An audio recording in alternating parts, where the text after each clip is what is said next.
Hello everyone, আসসালামু আলাইকুম। স্বাগতম জানাচ্ছি আমার কুকিং চ্যানেল স্পাইসি বাঙালি থেকে। আমি আপনাদেরকে চিংড়ি মাছের মালাইকারি তৈরি করে দেখাবো। এই জন্য লাগবে আমার চিংড়ি মাছ। আমি এখানে প্রায় 1.5 কেজি মতো চিংড়ি মাছ নিলাম। আমি চিংড়ি মাছগুলোকে কেচির সাহায্যে কেটে নেব। এক এক করে চিংড়ি মাছগুলো আমি কেচির সাহায্যে পরিষ্কার করে নেব।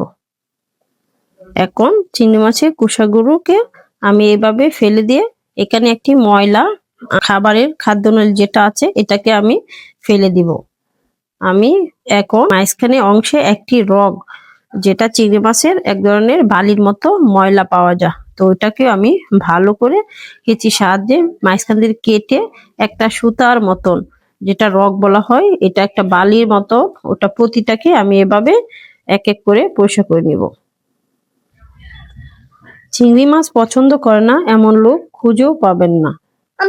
যাদের শরীরে অ্যালার্জি তারা চিংড়ি মাছ ডাক্তার নিষেধ দেওয়া সত্ত্বেও তারা চিংড়ি মাছ পছন্দ করে না এটা বলে না, হয়তো ডাক্তার নিষেধ দিয়েছে সেই জন্য তারা হয়তোবা চিংড়ি মাছটা কম খায়, কিন্তু চিংড়ি মাছটা সাধারণত সবারই পছন্দ।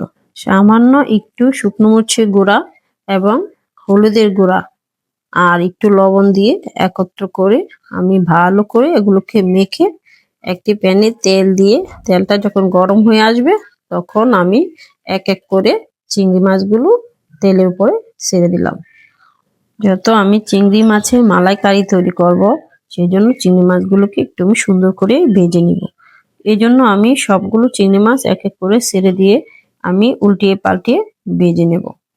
এই পর্যায়ে আমার ফ্রিজে ফ্রোজেন করা নারিকেল কোড়া ছিল। আমি 1 কাপ পানিতে নারিকেল কোড়াগুলো একটু ভিজিয়ে হাত দিয়ে চিবড়িয়ে, যে এটা থেকে যে দুধটা, নারিকেল দুধটা বের হবে, এটা আমার লাগবে। মালাইকারি মানে চিংড়ি মাছের মালাইকারি তৈরি করতে গেলে অবশ্যই আপনাদেরকে নারিকেলের দুধটা দিতেই হবে। এটা ছাড়াই কোনোভাবে এই রেসিপিটা পসিবল না, আর এই টেস্টটাও পাবেন না। যদি গ্রেভিটা ভালো চান তাহলে আপনারা নারিকেলটা বেটেও দিতে পারেন। তো এই পর্যায়ে আমি এক এক করে সবগুলো মাছ উঠিয়ে নিচ্ছি। মাছের তালিকা চিংড়ি মাছ আমার খুব প্রিয় একটি মাছ। মাছ ভাজার সময়ে ইচ্ছে করে গরম ভাত দিয়ে আমি খেয়ে ফেলি। আমি এখানে সয়াবিন তেল দিয়ে দিলাম আধা কাপের মতো। আমি 7টি পেঁয়াজ মাঝারি সাইজের কুচি করে দিয়ে দিলাম। এখন ভালো করে নেড়ে চেড়ে এখানে আমি দিয়ে দিব রসুন বাটা 1 টেবিল চামচ, দিয়ে ভালো করে একটু নেড়ে ছেড়ে দিয়ে দিব আদা বাটা 1 টেবিল চামচ। এখন নেড়ে ছেড়ে আমি ভালো করে মশলাটা কষিয়ে নিব। 2 টুকরা এলাচ, 2 টুকরা দারচিনি আর একটা তেজপাতা আর 2 টেবিল চামচ পেঁয়াজ বাটা একত্র করে আমি ভালো করে কষিয়ে নেব। সবচেয়ে ইম্পর্টেন্ট হলো মশলাটা কষানো। মশলা ভালো করে কষানো হলেই তরকারির ফ্লেভার ভালো আসে। সামান্য একটু পানিতে 1 টেবিল চামচ হলুদের গুঁড়া, 2 টেবিল চামচ মরিচের গুঁড়া দিয়ে আমি ওই মশলাতেই ছেড়ে দিলাম।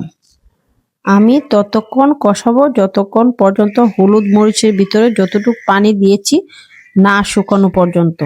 এখন আমি এই পর্যায়ে 1 টেবিল চামচ জিরা দিয়ে দিলাম, দিয়ে ভালো করে একটু কষিয়ে নিলাম। তারপর দিয়ে দিলাম 2 টেবিল চামচ টক দই। আমি টক দইটাকে পানি ঝরিয়ে নিয়েছি। দিয়ে দিলাম স্বাদ মতো লবণ, দিয়ে একত্র করে ভালো করে আমি কষিয়ে নিলাম। কষানোর পরে দেখেন তেলটা উপরে বেশি আসলো। এই পর্যায়ে আমি 6-7টা কাঁচামরিচ এখানে অ্যাড করলাম। তা দিয়ে ভালো করে নেড়ে চেড়ে এখন আমি এই পর্যায়ে দিয়ে দিব চিংড়ি মাছ। বাজার যে চিংড়ি মাছগুলো আছে এগুলো আমি সবগুলোকে একত্র করে দিয়ে নারিকেলের দুধের পানিটা ওটা আমি দিয়ে ভালো করে কষিয়ে নেব। এটা সাদা ভাত এবং পোলাওর সাথে দারুণ টেস্ট। তো বাসায় ট্রাই করবেন আর কেমন হয়েছে অবশ্যই জানাবেন। এই পর্যায়ে আমি ঢেকে দিলাম। আমার রান্না প্রায় কমপ্লিট। তো আমি নামানোর আগে ধনেপাতা দিয়ে আবার একটু ঢেকে দিব।